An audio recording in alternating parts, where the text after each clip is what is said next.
changing with respect to time. Now the question is why at all it is going to change with respect to time. The answer to this is because whenever you are trying to charge a capacitor, naturally what is going to happen is that the electrons from one of the conductors which is connected to the positive terminal, or it is going to get attracted toward the positive terminal of the EMF source, pass through it, and it is going to be transported and dumped at the negative terminal of the capacitor. Now, for the first electron or first few electrons, the process is quite fast and it is also quite easy. But as the subsequent process continues, the problem is that on the negative terminal of the capacitor, more and more number of electrons are accumulating, and therefore there will be a force of repulsion between them, which is going to slow down the process of the transmission of the charges. So if the process of transmission of the charges is reduced, so 2 to 3 things is going to happen.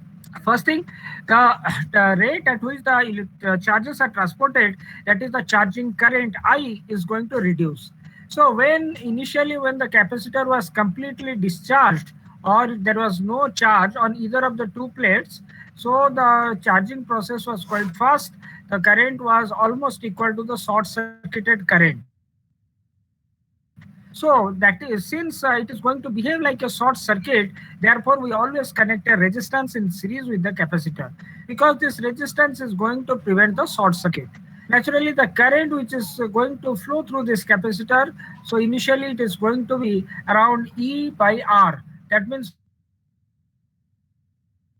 over here, as you can see, the charging current I is maximum value, and its maximum value is represented as I0, and it is E by R. So subsequently, when the electrons start transmitting and there will be some repulsion, so naturally this I is going to come down.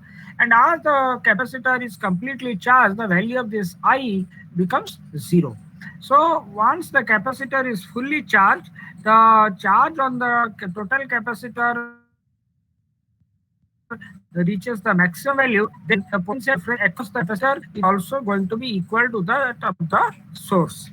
And at the same time, the current or the charging current is going to be 0. So all these things we have derived today.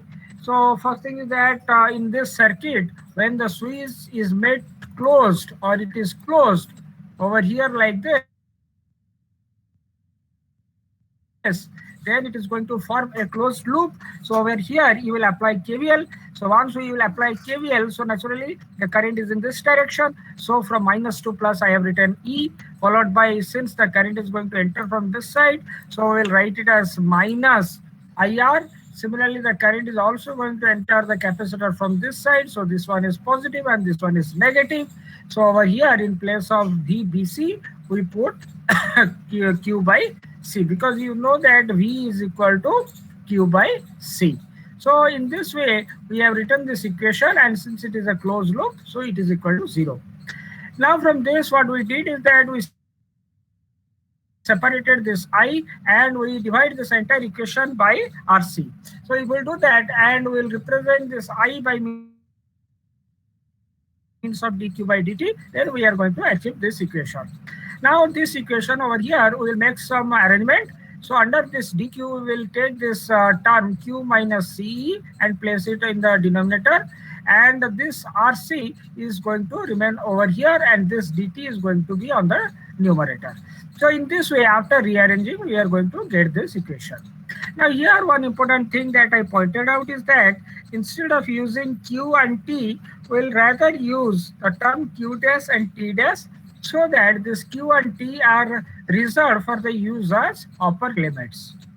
So when the switch was switched on, over that time the capacitor was completely charged, and therefore the current is going to flow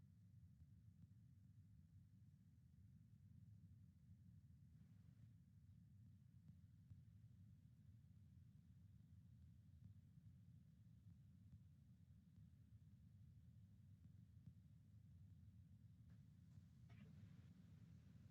through the capacitor and the charging current is going to flow through the capacitor. So this is the way how the capacitor is going to behave. CE is equal to minus CE e to the power minus T by RC. So if we will extend this equation in a single line, we can write it in this manner. Now what is CE? Now E is the maximum EMF that is present across the capacitor, and that is equal to the maximum voltage or the voltage rating of the capacitor. So in total, this term is nothing but your maximum value of the charge, that is QF, okay? Or rather we will write it as Q0. So ultimately your Q minus Q0 is equal to minus Q0 e to the power minus T by RC. Now what we will do, we will take this minus Q onto this side. So if we will do that, then what we are going to get is this equation. So we can write Q is equal to rather than writing Q0, I have written it as QF, that is the final value of the charge, whole into 1 minus e to the power minus T by RC. Okay, so this is the expression of the change of the charge with respect to time. Everybody got clear with this expression, or is there any doubt? So this is how we have derived the relationship between your change of charge with respect to time. Now, if you will look at this equation can be written in another way. So this can be written as QF minus QF e to the power minus T by RC. Okay. Now, just have a look. Suppose this axis represents the Q axis and this axis represents your T. Now, QF is the maximum charge that can be transported in a capacitor. So, let us say this is your QF. Now, if you will see Q is equal to QF minus QF e to the power minus T by RC. So, the first term is depicted as this curve. So, this is your QF. Now, this term is written as this equation is represented by means of this curve. So the curve is something like this. So this curve in the red indicates minus QF e to the power minus T by RC. Now what we will do? Now Q is equal to the sum of these two curves. So this curve and this curve, if coordinate by coordinate, if we will add them, then ultimately we are going to get the final curve, that is this one. Is there any doubt over here? There are a lot of things that you need to understand over here. If you are having any problem, please tell me right now. Yes, anybody? No, sir. Anyone having any doubt, please tell me. I'll explain it once again, no problem. But the fundamentals should be very clear, because here usually we used to twist the questions in a little bit manner. So unless and until you are very much clear with your fundamental, answering some twisted question is quite difficult. Is it okay? Please respond. At least one of you tell me yes or no. Yes, sir. Yes, sir. Okay, fine. So once again, let me tell you one thing. So we are getting this equation. So if we will manipulate it and write it in this manner, so you will get this as QF, Q minus QF, and is equal to minus QF e to the power something like this. Now you will take this minus QF to this side, then you are going to get this equation. So once this equation you have got, then let us break it into two terms. So this is one term and this is the other term. So your Q is equal to QF plus minus of QF e to the power minus T by RC. So this is how we can also write that same equation. Okay. So if this is the case, now let us first plot the graph for this QF. So QF is a straight line, dotted straight line, which is represented over here. Now what about this term? This term is represented by means of this curve. So term by term or coordinate by coordinate, if you'll add them, so ultimately you will get this curve, and this curve represents the change of your Q with respect to time during the charging process. Is it okay? Is it okay or not? Yes, sir. Okay, fine. So ultimately we come to the conclusion that your Q is going to increase in an exponential manner, though not a pure exponential manner, but definitely it is going to exhibit some exponential nature for increase in time. Now, so till now we have got the idea about the change of the Q. Now let us consider the case of the current. Now we all know that your I is equal to dq by dt. So q already we have derived this equation. Now we will just take the derivative with respect to time. So if we will do that, we are going to achieve this equation. And over here, let us plot this. So if this axis is going to represent your I axis and this one is going to represent t axis, then this is the maximum value of the current I0. And I0, as we all know, it is nothing but E by R. So E by R, e to the power minus T by RC. Minus T by RC is this curve. That is the curve that I have drawn last time. So this is the curve that you are going to get, or this is the curve which is actually going to explain the nature of the change in current as the capacitor gets charged up with progress of time. Now, so if somebody will ask me, sir, what will be the nature of V? Now, what is V? V is equal to how much? Q by C. So, if you will divide this entire equation by C, then you will get another curve like this, parallel to this one, and this one is going to represent your V. Just divide each of this term by your C, then you will get this curve. So your E, or the voltage across the capacitor VC, will be given by a equation QF by C. And what is QF by C? It is nothing but your E. So E 1 minus e to the power minus T by RC. So this is how you are going to get different types of equation by getting or deriving only one equation. So this is how your voltage, your charge, and your current are varying during the charging of a capacitor as the time progresses. Now, as you can see over here, none of these curves is a straight line. So none of them is constant, and therefore we can say all of these are varying with respect to time. So this is indeed a time variant circuit. I hope everybody have made sense of this portion, or is there any doubt? Shall we move further? Yes, sir. Okay, fine. So this is a very important chapter, and believe me, a lot of questions used to come on this RC circuit itself. Sometimes I used to also make some questions for the exam.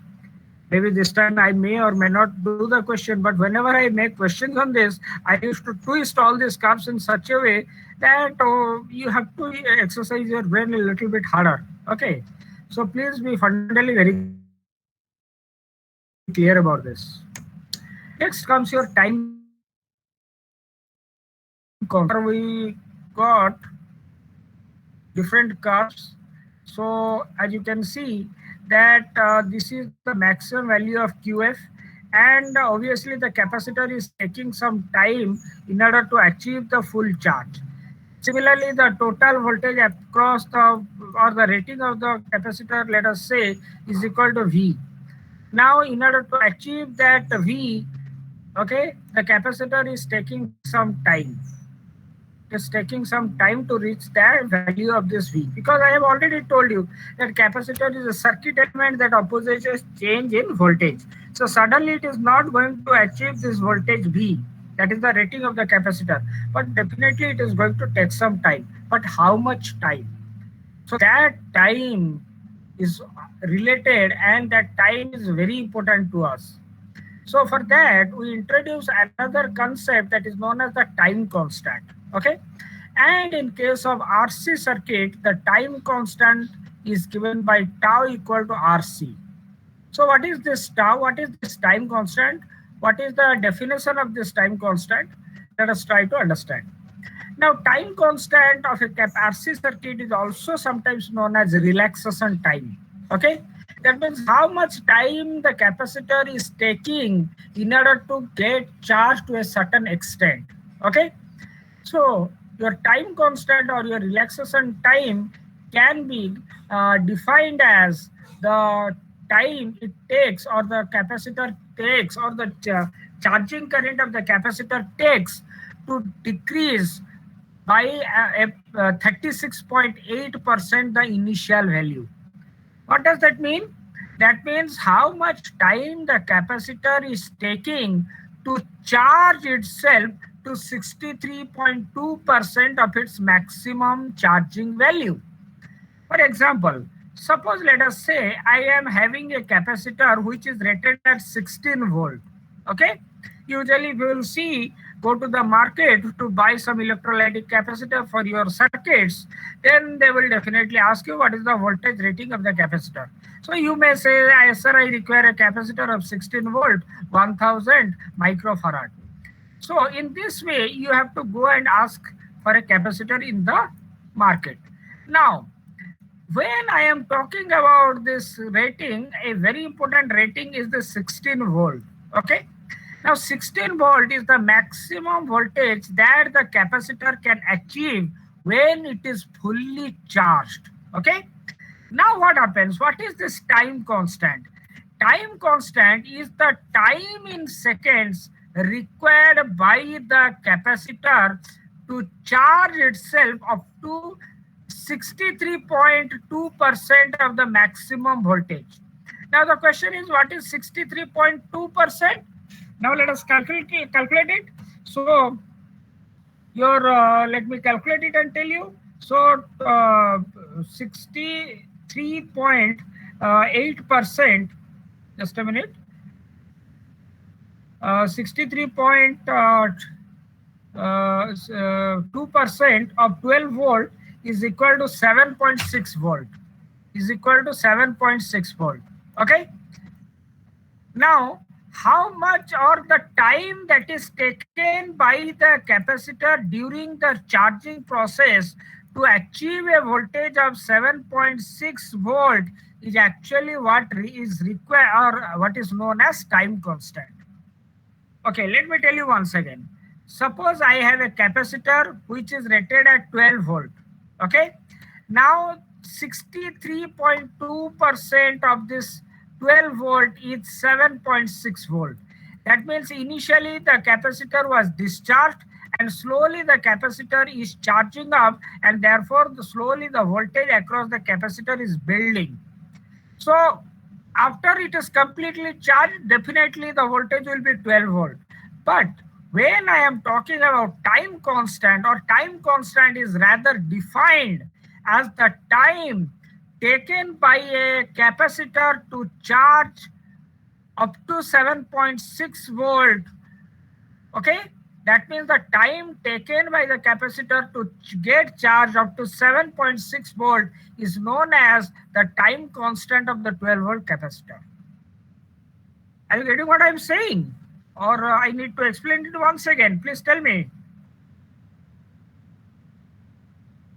Yes? Sir, once again. Okay. Now let me tell you once again, no problem, but try to, sure, but try to understand it perfectly. So let us say this is the time axis and this is the, let us say, the voltage which is building up across the capacitor. When the time is 0, that means I just switched on the switch. Now definitely the 16 volt or the 12 volt capacitor is not going to charge up directly to 12 volt, because the capacitor is a circuit element that opposes a change in voltage. So slowly the voltage across the capacitor will start building up like this, and ultimately at some point of time it will reach the maximum value of 12 volt. Now when I want to describe, or when I want to define this tau or this time constant, then remember time constant is defined as the time taken by the capacitor to achieve 63.2% of its maximum voltage value. So the maximum voltage value is 12 volt for this capacitor, and 63.2% of 12 volt is actually 7.6 volt.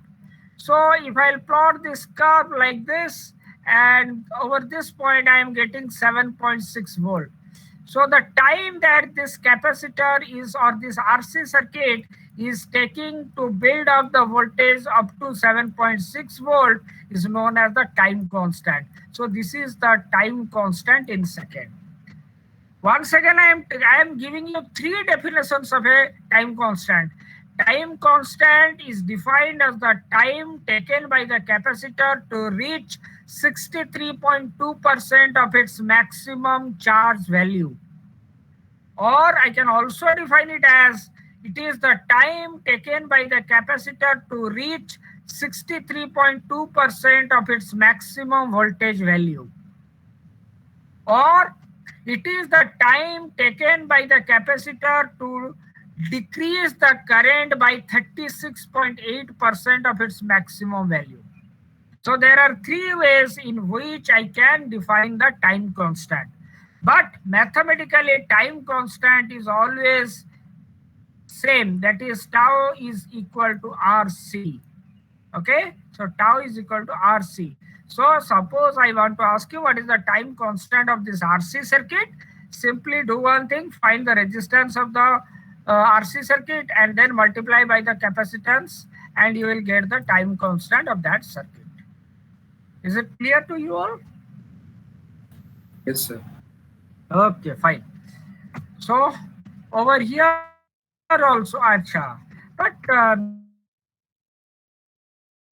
many a time students seems to ask me some good question, but right now you people are not asking me that question. Okay, what is that question?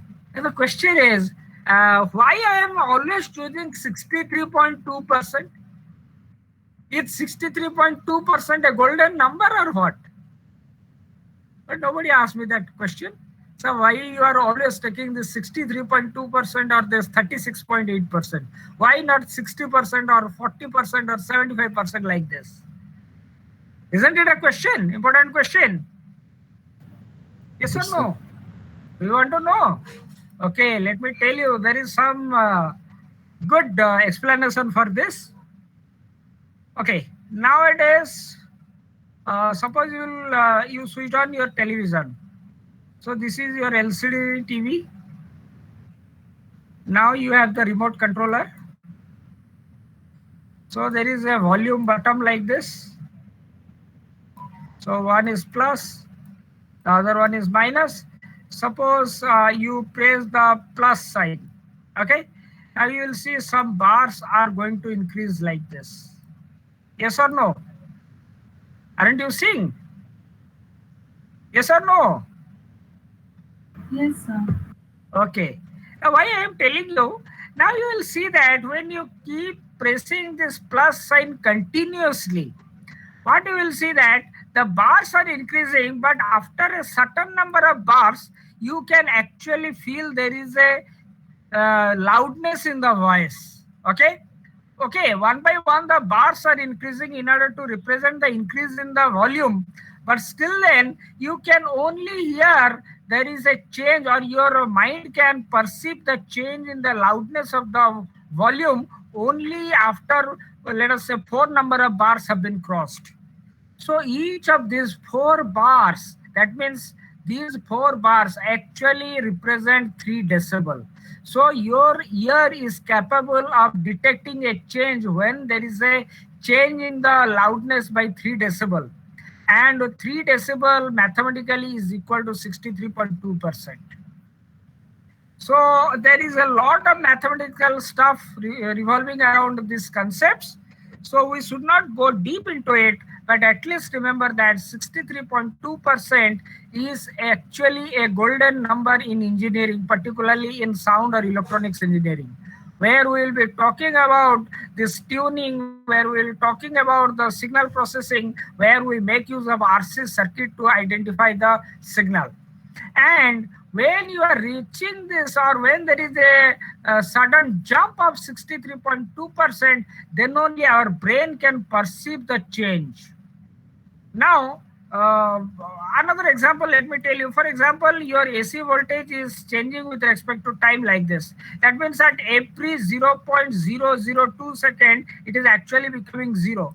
But can you see the light to become means not glowing at this zero voltage? No, you cannot perceive it, because your eyes can process an image at a rate of 16 frames per second, but it is operating much less than that. So naturally, our brain do have some limitation. Now, the change that is taking place is very fast, which our brain cannot perceive in our natural sense. So that is why there are certain numbers in engineering which our brain can actually perceive the change. So the 63.2% is something like that. Obviously, there are a lot of mathematics involved, easy mathematics involved, but that is quite lengthy and complex and beyond the scope of your syllabus. So when you will go to your next semester, I don't know about computer science students, but the other students, they used to study about the circuit theory. And in circuit theory, all these numbers are going to play a very vital role. Got it?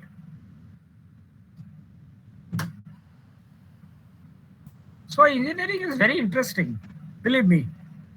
Okay, so at least we come to the conclusion about time constant. So time constant tau mathematically is represented as RC, that is the product of the resistance and the capacitor in the RC circuit, and this is only valid for series RC circuit.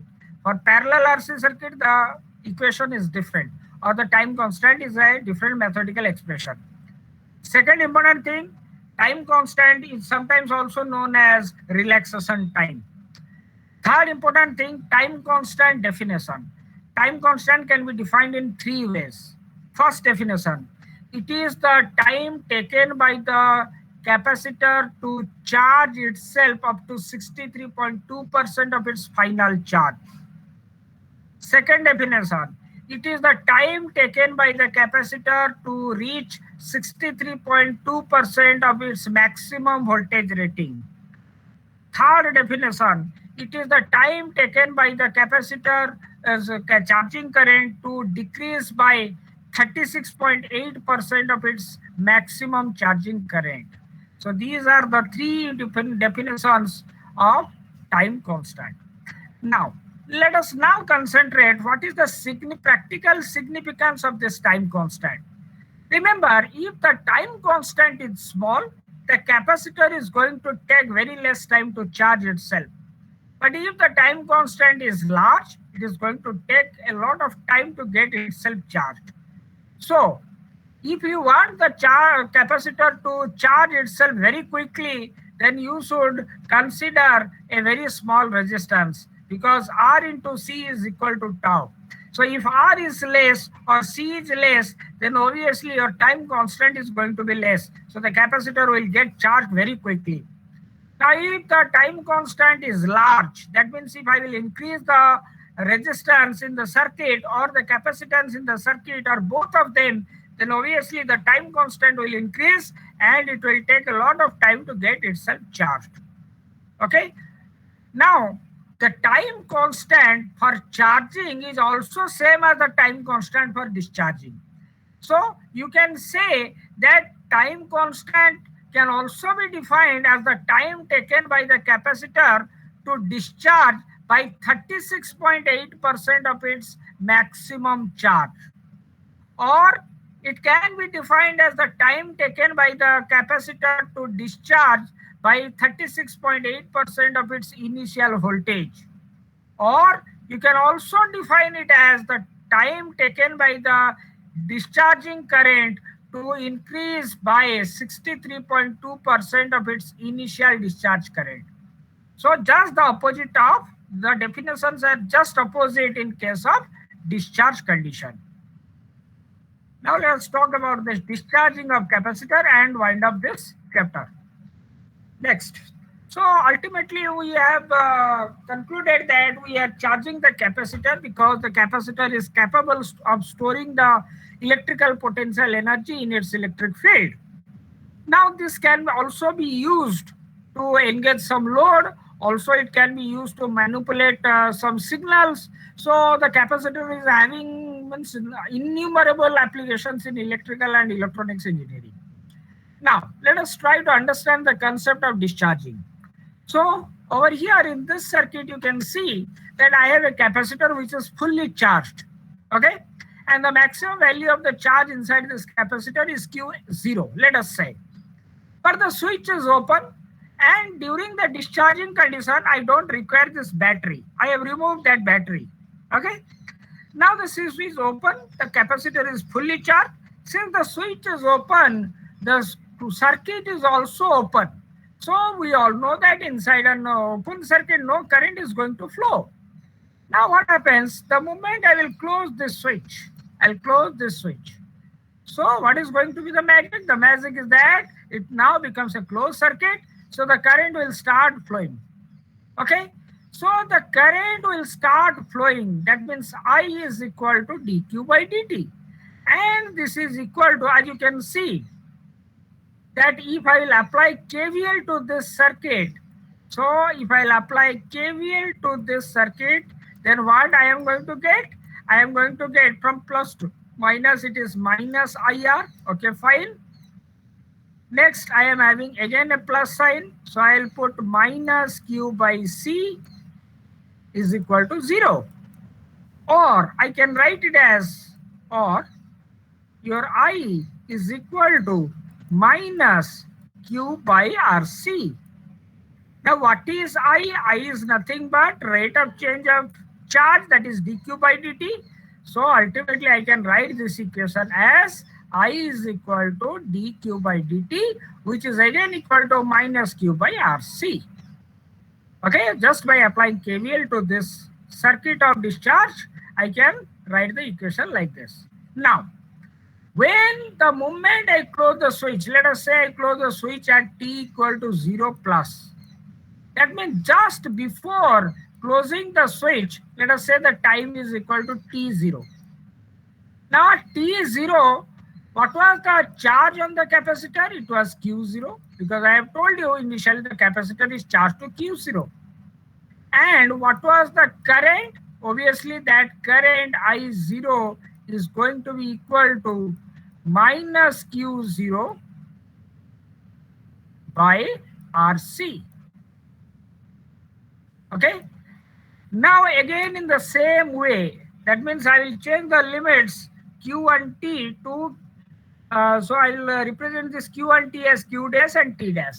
So if I will take this equation and just have a little bit of mathematical manipulation, I can write this as dq, please note it, dq by q is equal to minus dt by RC. Now these limits are from t equal to 0 to t, whereas can anybody tell me the limit of this one? Yes, anybody? Who can tell me what will be the lower limit for this one? Come on, tell me. Maximum charge Q naught. Yes, very good. So this is going to be Q0, brilliant answer. So this will be from Q0 to Q. Okay, just see whether it is written in that way or not, just the same thing. Now if we'll solve it or integrate it, then we are getting ln Q by Q0 is equal to minus T by QRC. Now, if we take the anti-logarithm, then we are getting this equation. Okay, so this is how the Q is going to vary with respect to time during the discharge process. And obviously, if we'll plot it on a curve, then this is how we are going to get it. Now, exactly as I told you, this is going to vary in this manner means there is a change in the value of this charge in the with respect to time. Or in other words, we can say this is a time variant circuit where the parameter Q is changing with respect to time. Okay. that too in exponential manner. Similarly, if I want to find the I, then simply I have to do one thing, dq by dt. So in that way, I can achieve this I, and this is how I am getting the value of I. So as you can see, the I is negative in this end, and it starts increasing like this. And ultimately, after some time, it is going to reach the maximum value, but in the fourth quadrant. So this is how the capacitor is used to get charged and used to get discharged. And in both the cases, we have derived the expression for this Qi and V as well, no problem, because simply we will divide this Q equation by C, then you will get the value of the voltage across the capacitor.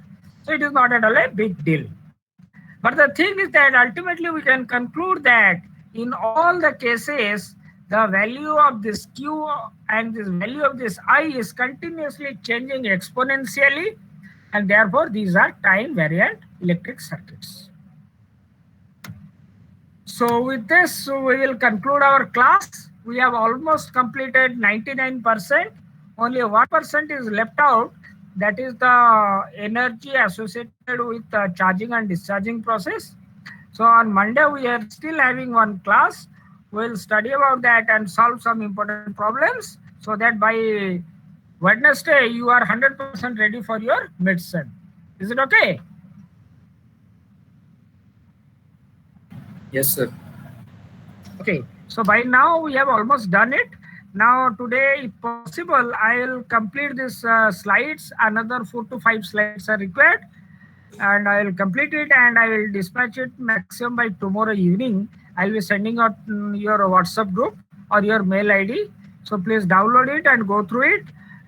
On we are still having a class. If you are having any sort of doubt, we can clear it over there, right? Okay, so let us stop the class over here.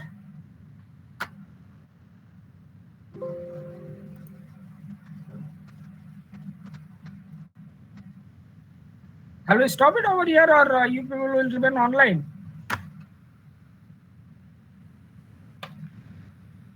Yes? So we don't know, you suggest. Yes, pardon? So we do not know, you suggest. Okay, so it will be better if we will continue up till 3:30. Continue in the sense, you people and me, myself, both of us will be online. But at 3:30, I'll be leaving the meeting. Okay, so you very well can leave the meeting after 3:30, because these have been recorded, and those fellows think that this is a lab class. We don't have stuff to store you in the lab class, so we'll continue with our study. And moreover, today is a very hectic day for me. I hardly have any energy to teach you anything more. So let us keep the session running till 3:30. So after 3:30, you people can log out. Even I will also log out, right?